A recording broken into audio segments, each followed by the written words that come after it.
So you're welcome to my channel. Yay. Photography came in by mistake. Oh, Yeah. okay. You fall in love with your country when you leave. Now you said it. You said you schooled abroad. Yes. And then why did you come back? I was the only black student in the whole school. Racism. Okay. So, What's the most shocking thing like you experienced when you travel? I was given a 2-week suspension. Wow.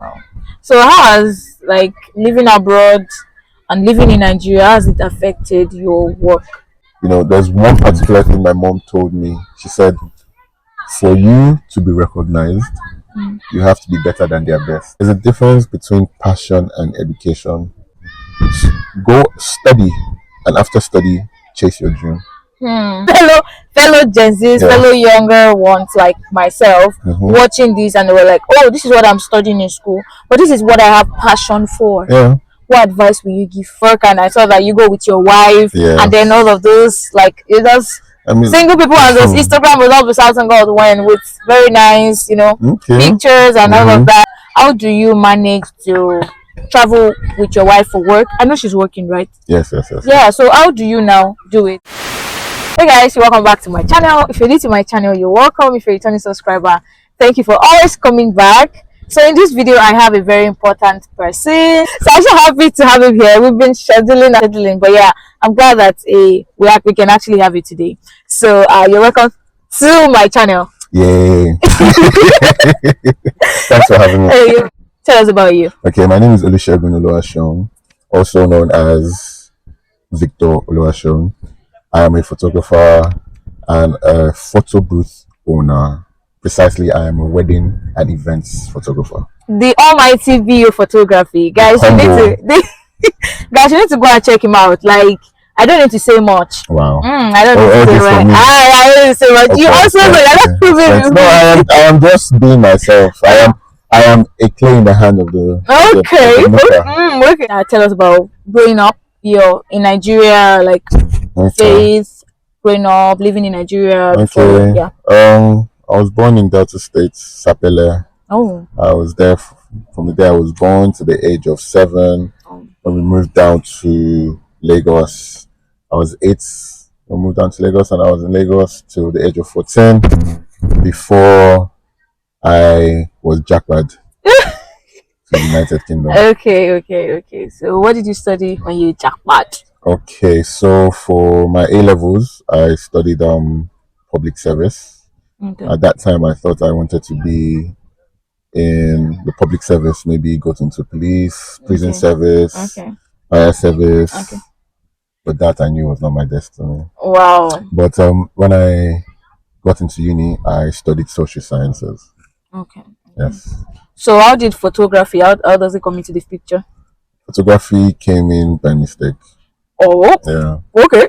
I mistakenly became a photographer. So how did that happen? It all started in the year 2014. Okay. When I was in uni, I had a friend who was an artist, a music artist, and every time he had video shoots and what do they call it, live performances, I normally use his camera to take pictures behind the scene and everything. So people always in quotes saw me with a camera. Okay. I've been in Lagos for a very long time. I have enemies somewhere around, sitting down, waiting, looking for my downfall. But so everyone always saw me with a camera. Okay. And when I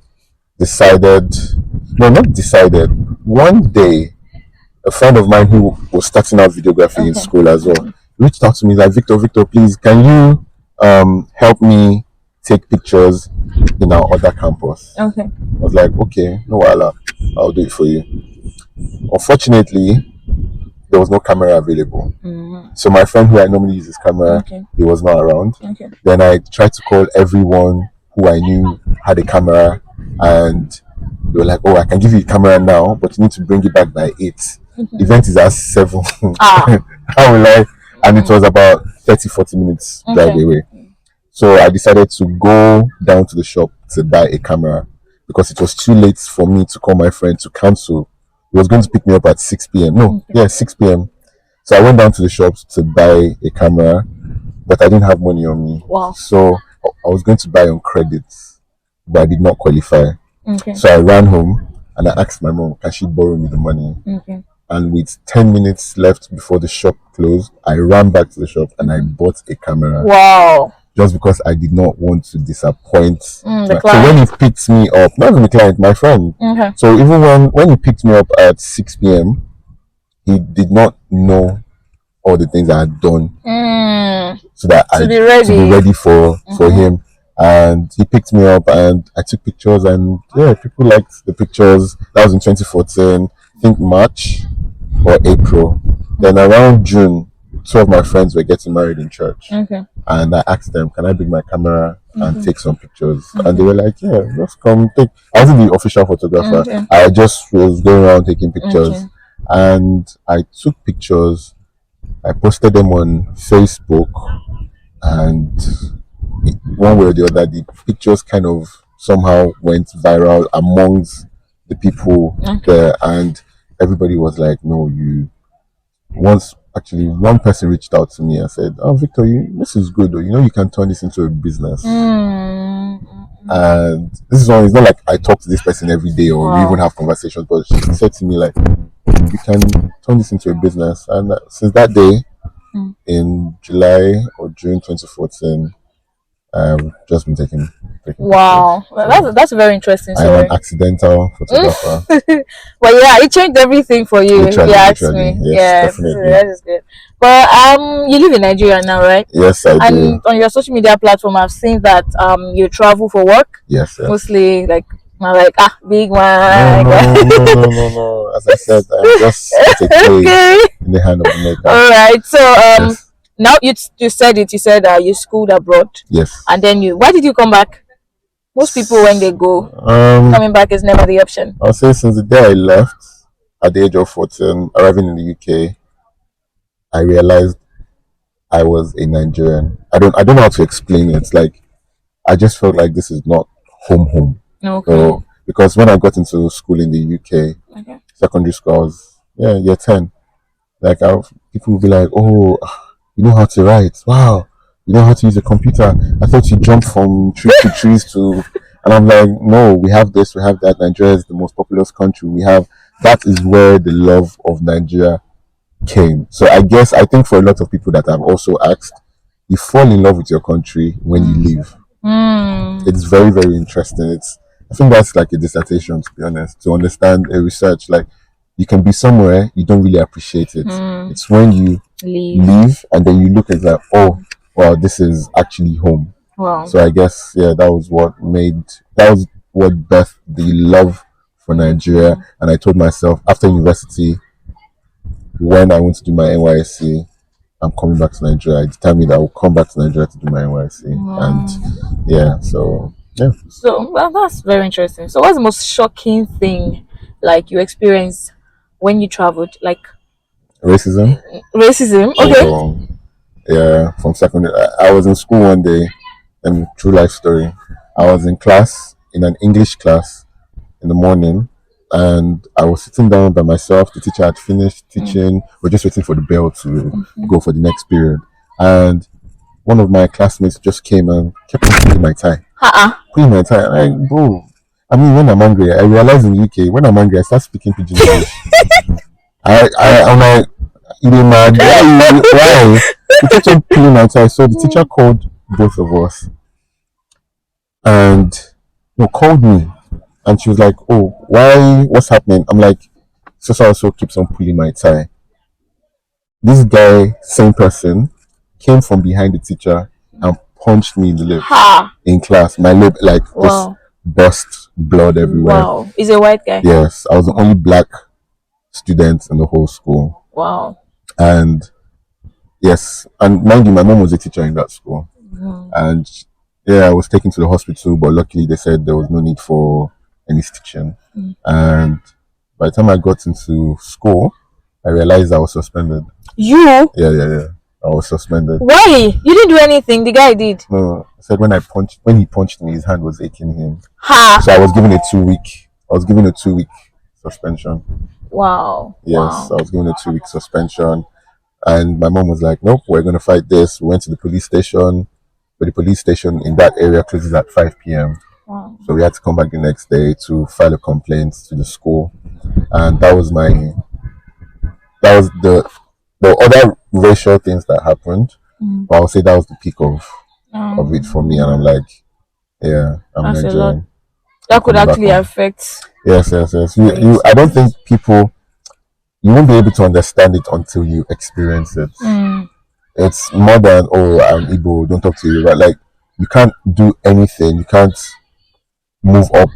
There's a glass ceiling, an unwritten or an unseen glass ceiling that, there's one particular thing my mom told me. She said, for you to be recognized, you have to be better than their best. So when you see Nigerians abroad doing great things, it's not just born out of we are good. You have to work harder. You have to do everything more for you to be recognized. So yes. Oh, wow, that's a lot. That's a lot to take in. I must say. Yeah. Wow. So how has living abroad and living in Nigeria, has it affected your work? It hasn't affected my work. It's added. Okay. It's like I did half and half of my life. So I'm very young. Half of my life, I did half in Nigeria, then the second half in the UK. Now they now share themselves equally after the half. So it hasn't affected. I'll say what the UK taught me is to have a spirit of excellence, understanding customer service, understanding how to treat your clients, understanding how to what's the word? How to respect contracts. So if you have a contract with a client that I am going to provide A, B, and C, I will provide A, B, and C, and D. Because you want them to feel that you've gone above and beyond to that. Because people are paying you, like you're being paid for your services. Like if you have a 9 to 5, if you're not working, you are not doing the things that are your job description, you are going to have issues with your manager. Yeah. So the same way, you have to make sure that you abide by the rules and regulations of the contracts that you have put in place. So that's what has really helped me. So everywhere you go, there's something to, like Nigeria. It's until you have to leave first to see it. I'll say those are the things that it hasn't affected me, but it has greatly added value to how I view things around me. Thank you so much. Yes. Now, I know there will be Gen Zs and younger ones. We're all together, like fellow me, Gen Zs, fellow Gen Zs, fellow younger ones like myself, watching this, and they were like, "Oh, this is what I'm studying in school, but this is what I have passion for." Yeah. What advice will you give for that? I think there's a difference between passion and education. So what education does, of which I always advise, was a particular person. I think she's a rapper, Eva. She said something on Twitter years ago. I can't remember how long ago. She said, "Go study, and after study, chase your dream." So what education gives you? It gives you the ability to understand, to widen your horizon. You can be studying anything, but it broadens your imagination. Yeah. Now imagine you take that, what you've learned, and then in your own little passion that you think you have, you then put it into that. So I would say, for example, and at the same time, it gives you the ability to have like a backup plan. So if your passion fails, at least you have a degree. At least even your passion, you would have learned a skill or two. Yeah. But regardless of whatever happens, you have a backup plan. Always have a backup plan. Always have a backup plan, guys. And then, yeah, your passion is not running away. I want to know, how do I say this now? Happily married and proud. How do you say that thing? Proud and happily married. Proud and happily married. I've never heard that before, but yes. I just like it. Like on your social media page, I saw that you travel for work, and I saw that you go with your wife, and then all of those like single people on this Instagram will love the Southern God when with very nice, pictures and all of that. And then I know as I'm wondering, some people will also be wondering like, how do you manage to travel with your wife for work? I know she's working, right? Yes. Yeah, so how do you now do it? You guys go there together. I mean, it's this the way she's saying it, like it's a constant. It happened once. I think it already happened once. Okay, one time. I don't know if it's happened once. Take it from the horse's mouth. It's happened once. But luckily, like we planned towards it. So I'm going for work. Okay. So it's not a holiday. I'm going for work. Okay. Luckily, she's able to work from home, and she also took leave. At the same time. So it's just planning appropriately and maximizing the opportunity that we had. But yeah, it was nice. It's just like it's just a don't know how to explain it, but just like that. It's like just drinking water. God when when God. So I've seen some of your work, and I must say that they are so beautiful and so nice. Thank you. Very unique and different. Like human being, when you see this is the tuxedo and this is the picture. Like they are very, very. How do I say this in English?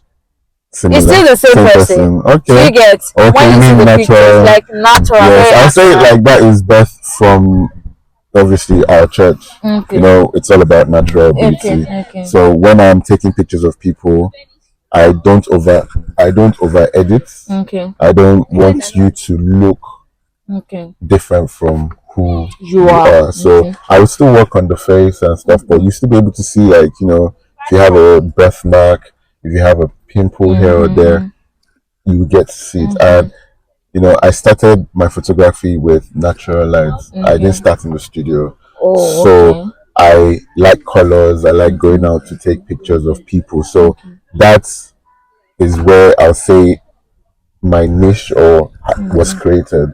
So I want people to be themselves, look themselves. I've had different occasions where clients have asked me to reduce their belly, their cheeks, that, and I'm like, I'm so sorry, I can't do that for you because that is not in the ethos of my style of photography. So if you are coming to me, and by the grace of God, a lot of people who I've had the privilege to document their weddings or events, one of the things they say is like, I just like the fact that I look like me in the picture. So yes, that's so the church, my environment, as what has given me that style of photography. And thank you for the kind words. You're welcome.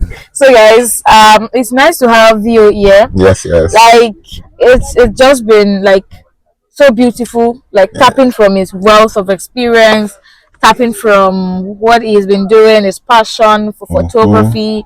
And so it's so nice to have you here. Very much. After how many, maybe a month or two, we've been trying to do this. Exactly. And we finally done it. Yeah. So congratulations. Like I'm so happy we could do this. So guys, please don't forget to like, comment, and subscribe. Thank you. All right, Guys, see you in the next one. Bye.